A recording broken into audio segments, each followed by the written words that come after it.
তাপসদার জীবনে সাকসেস হতে সকলে হালেলুয়া। Thank you Jesus. বলুন তাপস আপনার জীবনে কি সকলকে জয় যিশু। হালেলুয়া।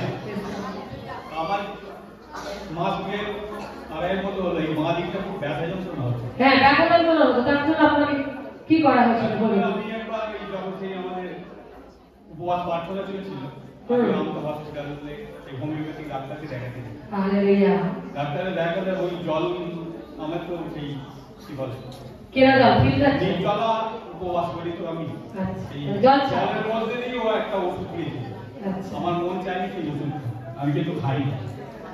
তারপরে ওই মন্ডলী আসতে থাকি। তারপরে আমাদের আগের মাসে যে আমাদের এখানে সভা ছিল, সভাতে পাঁচটা সেই লেয়ার করেছিল যে বলেছিল যে তারা ব্যথা যন্ত্রণা ভুগছে, তাদের তেল লাগিয়ে যার যেখানে ব্যথা আছে বলে আমি বলতে পারি, বলে পাঁচটা তখন অয়েলটা হাতে দেয়, বলেছে যার যেখানে ব্যথা আছে কি করো, সে সেখানে আগে এই মুহূর্তে ঈশ্বর তাকে কাজ করো, সেটা কি হয় চালটা হবে ওয়ার্ডে।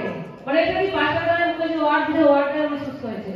বলে সেই মুহূর্তে আমি একদম পাঁচটা ওই অয়েলটা লাগা, আর লাগানোর পরে কি হয়ে যায় কি হয়, সেদিন থেকে কমতে শুরু করে, এখন পুরো হালেলুয়া। জোরসে ব্যথা পেল না, এর ভয় না দিও পাই, হাত গুলিয়ে গুলিয়ে টিপে টিপে না দেখি, যত টিপে টিপে দেখি তত শয়তান কাজ করবে।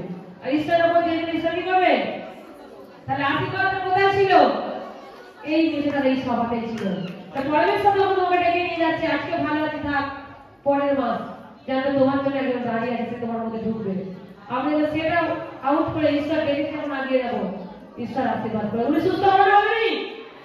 তার জন্য জোরসে হাতে তালিয়ে একবার